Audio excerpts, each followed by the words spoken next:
Dia umur sekarang kau nengok wajah orang tua tu mana? Tak sama dengan wajah yang pertama kali kita lihat SD gitu. Dah terlalu kulit dah keriput.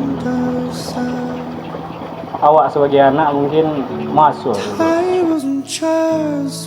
kalau selagi orang tua mami tak masalah dia kan gitu. Kalau awak tahu orang tua masih di bawah kan atau sederhana, kau bisa umurkan 20, kau bisa awak yang membiayai orang tua tu, awak menafkahi.